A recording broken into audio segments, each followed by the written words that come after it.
Hola, bienvenidos exploradores de enigmas. Los invito una vez más a que abordemos juntos esta nave para viajar hacia los enigmas y misterios de otros mundos. Hoy, en este programa, hablaremos de la tan conocida y misteriosa Gioconda, o también llamada la Mona Lisa, pintada por el genial Leonardo da Vinci. Todo el mundo creo que conoce la Gioconda. Lleva más de 500 años desde que fue pintada por el gran polímata Leonardo da Vinci. Y hay un dato interesante: si la Gioconda de Leonardo hubiera sido la única obra que haya pintado Leonardo, todavía a esta altura de nuestra vida sería llamado como un genio. Durante siglos ha sido la inspiración de la pintura, ¿no? Su pintura, la Gioconda, ha sido inspiración de poemas, de cuadros diferentes, falsificaciones, hasta de chistes. Lo que puede decirse que ha sido la obra de arte más reproducida de la historia. Leonardo da Vinci, nacido en el año 1452 y falleció en el año 1519. La elaboración de su obra maestra, magistral, la Gioconda, tuvo una larga maduración. Comenzó a pintarla alrededor del año 1500 en Italia, en Florencia, y la terminó en Milán. Se dice que también en Roma, alrededor del año 1506, 1507 aproximadamente. Jamás se separó de ella y la llevó consigo cuando se instaló en Francia en el 1516. Y antes de morir, Leonardo le vendió la obra a Francisco I de Francia, quien pagó por ella unos 4.000 florines de oro. El gran secreto aquí es: ¿quién posó para hacer de modelo para la pintura la Gioconda de este genio Leonardo da Vinci? Como el cuadro no tiene ninguna firma, ningún dato que apunte a cuál sería la modelo que posó para pintar la Gioconda, la identidad de la dama todavía es un misterio. Según el biógrafo Vasari, el retrato representa a Lisa Gherardini, esposa de Francesco del Giocondo. De ahí provienen los dos nombres con que se la conoce, Gioconda y Mona, que es abreviatura de Madonna o Lisa, Elisabetta. En el Museo del Louvre se encuentra, en París, en Francia. En 1804 la Gioconda es incorporada al Louvre hasta el 1870 aproximadamente, cuando es ocultada por la guerra franco-prusiana.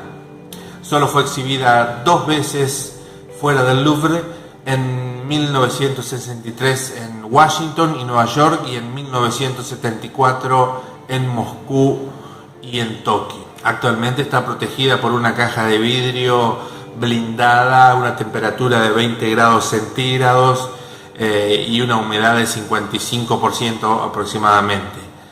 Y la caja se abre una vez por año para su mantenimiento, ¿no? La técnica de pintura, que fue algo innovador para los pintores, mejor dicho, porque Leonardo fue el que innovó en base a las técnicas de pintura.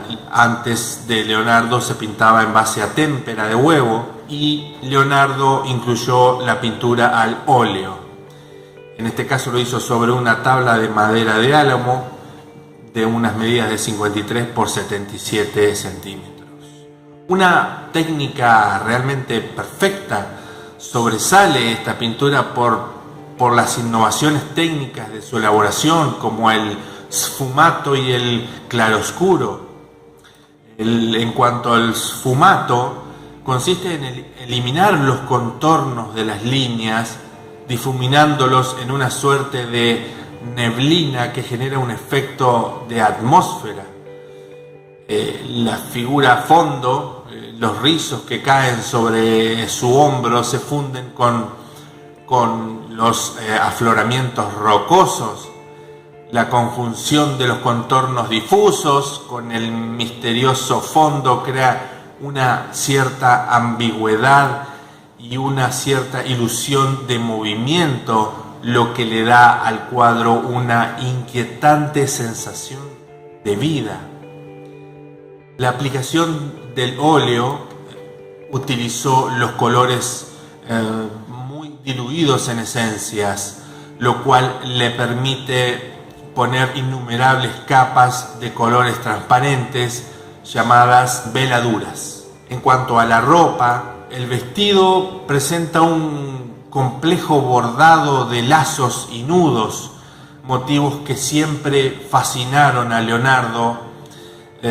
Las mangas están pintadas en un estilo nítido de contornos relativamente marcados que reflejan su obra temprana. Y en cuanto a la técnica del claroscuro, lo que hizo es modelar las formas a través del contraste de luces y sombras sumidas en una semioscuridad para lograr mayor realismo. Las luminosas manos ejemplifican dicha técnica aplicada al cuadro de la Mona Lisa.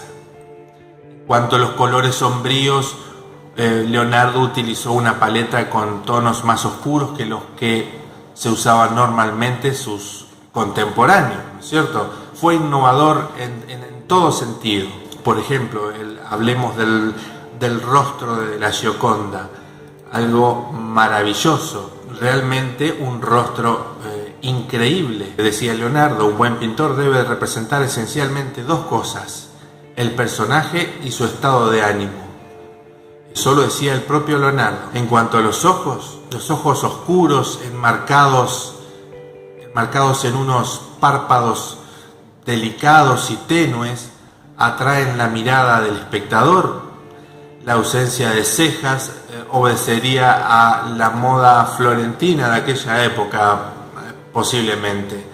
Hay otras versiones que indican que las sucesivas restauraciones o el uso de disolventes inapropiados pudieran haber borrado las cejas. Esas son las dos versiones. En cuanto a la enigmática e inolvidable sonrisa de la Gioconda o de la Mona Lisa, jamás se sabrá con certeza qué secreto esconde esa sonrisa de la Mona Lisa, pero en la comisura de los labios se ve un atisbo de una abierta sonrisa en esta parte de los labios, como si comenzara a reírse. En cuanto al cuello, el espectador atento puede percibir el latido hasta del pulso, decía Vasari, el estudioso. En cuanto a la pose informal, la forma en que pintó las manos acentúa la tranquilidad de la persona retratada.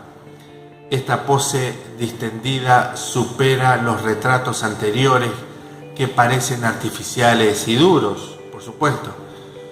En cuanto a la preparación del soporte, lo que decía antes, Leonardo sobre la madera aplicó varias capas de enduido antes de empezar a pintar sobre la tabla delgada de la madera del álamo que le decía al comienzo. Recordemos que esta obra fue robada, o presuntamente robada, porque fue robada en el año 1911 en el mismo Louvre y de vuelta recién en el 1913. Fue acusado un carpintero italiano llamado Vincenzo Perugia, quien realizaba trabajos temporarios en el museo. El autor intelectual habría sido el argentino Eduardo de Valfierno. Los óleos de la época, en ese tiempo, los óleos que comenzó a usar Leonardo da Vinci, en contraste con las témperas de huevo que usaban otros contemporáneos de él comenzó con el óleo. Bueno, después cada pintor asumió la técnica de Da Vinci, ¿no? Y era minucioso en cuanto a la preparación de los colores. Primero se debía darle color en polvo. Se utilizaban pigmentos en polvo, tanto orgánicos de origen animal o vegetal, como inorgánicos también, minerales. A veces se obtenían semimolido y se terminaba de moler con mortero. En cuanto al aceite, por eso se llama pintura al óleo, ¿no? Se amasaba con un aglutinante, un aceite graso vegetal. El aceite de linaza era el más usado porque el que más se secaba se la obtenía de las semillas de lino, el que más rápido se secaba.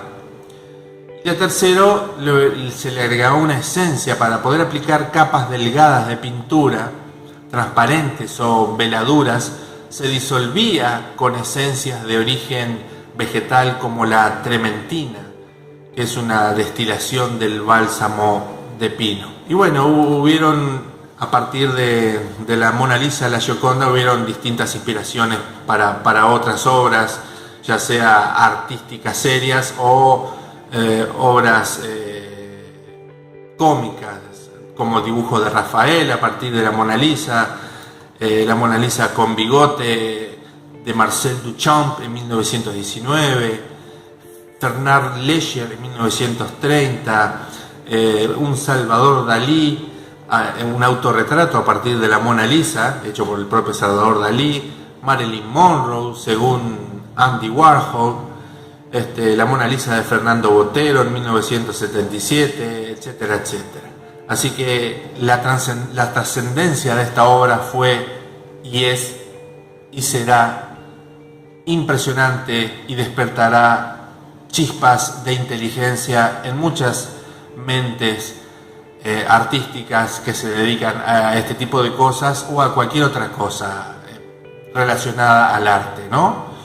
Leonardo da Vinci ha sabido dejar en sus obras una trascendencia enorme, enorme, tanto a la vista como simbólicamente, ¿no? Y bueno, muchas gracias por acompañarnos en este nuevo viaje hacia los misterios y enigmas de otros mundos. En este programa nos referimos a los mundos internos, más que nada al mundo, al maravilloso mundo del arte y de la pintura y de la genialidad polímata de Leonardo da Vinci. Les agradeceré darle like a este video, compartirlo en sus redes sociales, suscribirse a mi canal para recibir las actualizaciones y los nuevos videos que voy subiendo. Y aquí en la descripción de videos, de todos mis videos, hay unos links a mis otros canales de YouTube. Tengo 4 canales, un link a mis libros que tengo en venta en Amazon, son 10 libros. También otros links a música electrónica que produzco hace 10 años y otros links de interés. Muchas gracias, queridos exploradores de enigmas, una vez más por acompañarnos entre todos. Y nos vemos en el próximo programa de los enigmas de otros mundos. ¡Chao!